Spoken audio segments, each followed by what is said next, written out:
An extra $1 million in 10 years.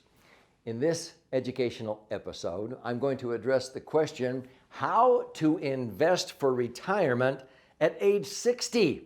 Is it too late? Nope. But you have to do some very specific dynamic things so that you won't outlive your money when you're starting that late.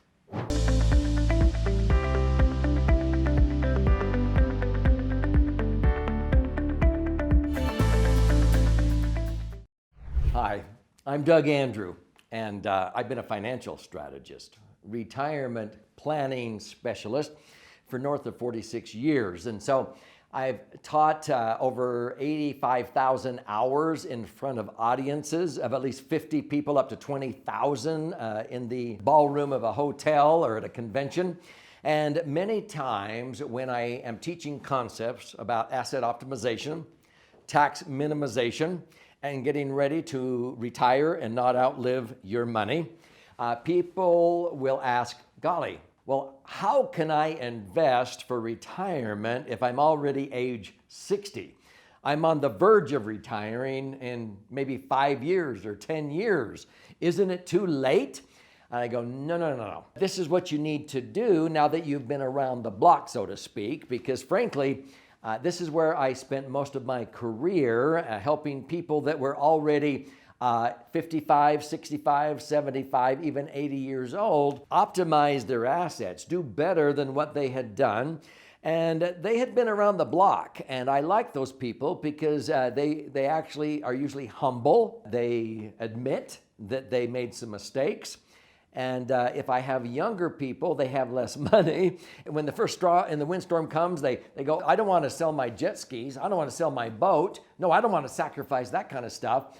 And so it took them sometimes 20 or 30 years to realize you have to be pretty serious and disciplined. So I spent most of my time, if I were a physician, let's say, curing the dis-ease. See, when you're not at ease physically, okay, at a cellular level, when we're not at ease, it's called dis-ease. Well, many people that came to my educational events were trying to make up for mistakes they had made or lost time preparing for retirement. So I had to cure them not being at ease financially. I had to cure that dis-ease. And so when they would say, golly, is it too late for me? I'm already age 60. Nope. But if I ask them, when do you want to retire? And they go, I think I have the health that I want to work at least 10 more years. Okay. I know if I have 10 years and I look at their situation, it's not like they're broke. There were a few that somehow lost it all in a bankruptcy or whatever, but most people had some assets. But I showed them how they could have an extra $1 million in 10 short years or less. And that extra $1 million could generate $100,000 a year of tax-free income into perpetuity, whereas $1 million in a traditional IRA or 401k invested in the market, unfortunately only generates about $40,000 a year of income, and it's not tax-free. Net after tax, they're lucky to net about $26,000 out of the $40,000 because they had to pay tax, other $13,000 between federal and state income tax. And so I did this a lot. Now here's what I would do to help them understand this.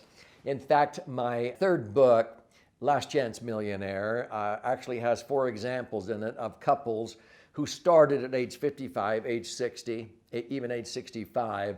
And in 10 short years, I showed them how to have an extra $1 million. So you can read that in the book. But let me give you the highlights of what I taught people in that book and what I also taught to many of them that came to my educational live events.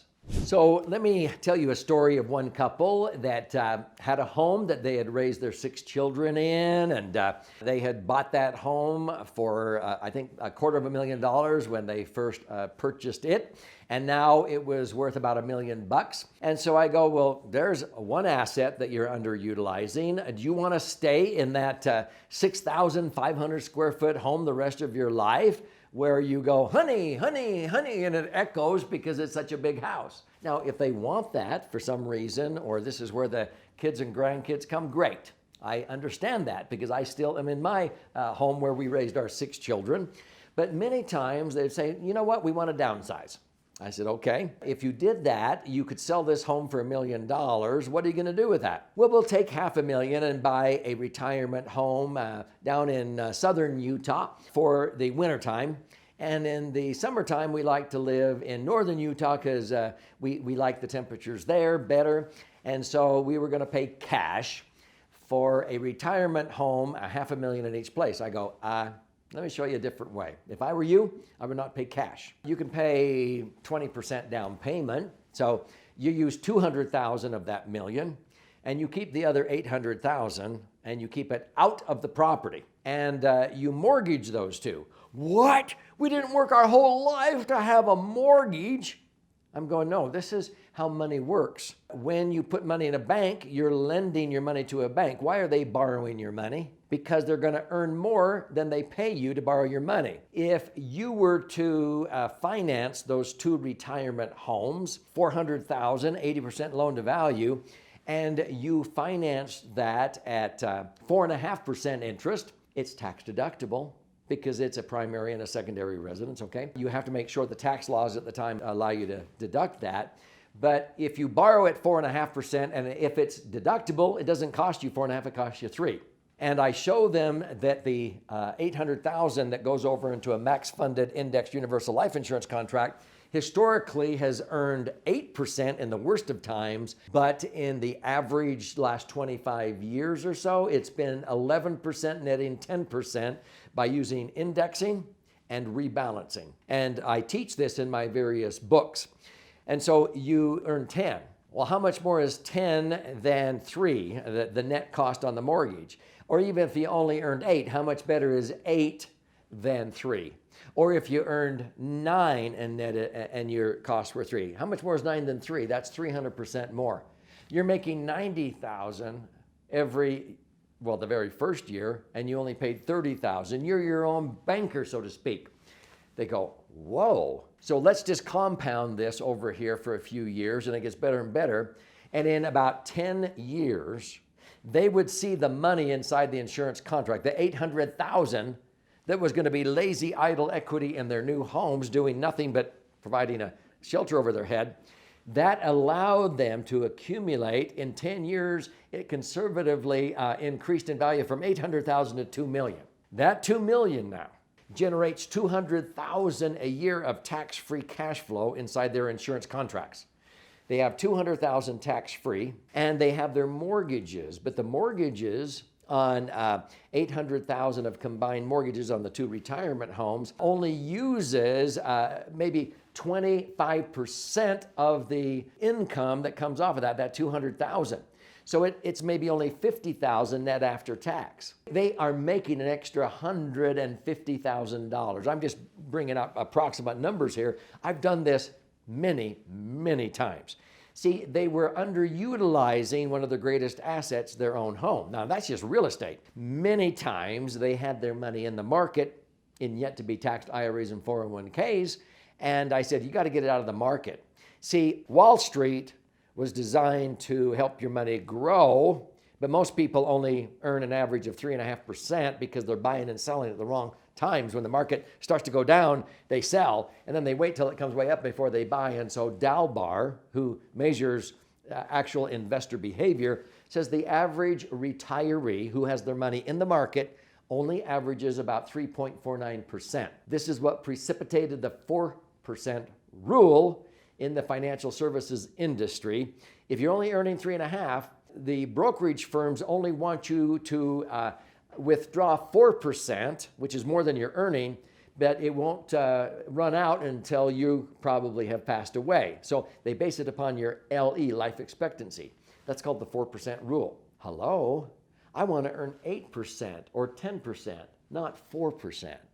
So many people would reposition money in IRAs and 401ks to get out of the market, because the market is not designed for income, it's designed for growth. If you ever ask a broker, when is the best time to get your money out of the market, they will always answer, never. See, they weren't designed to give you predictable income in retirement. Maximum funded life insurance contracts were. And so I can have double, triple the income. It's tax-free.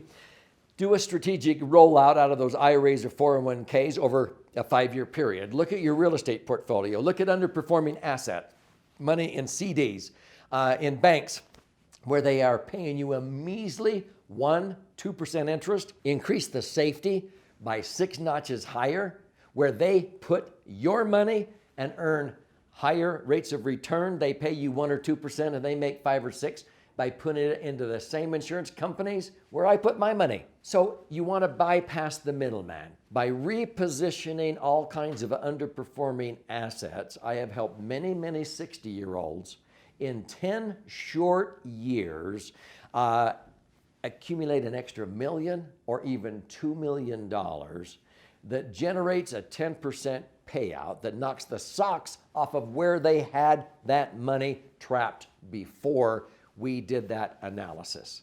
So what does this mean for you?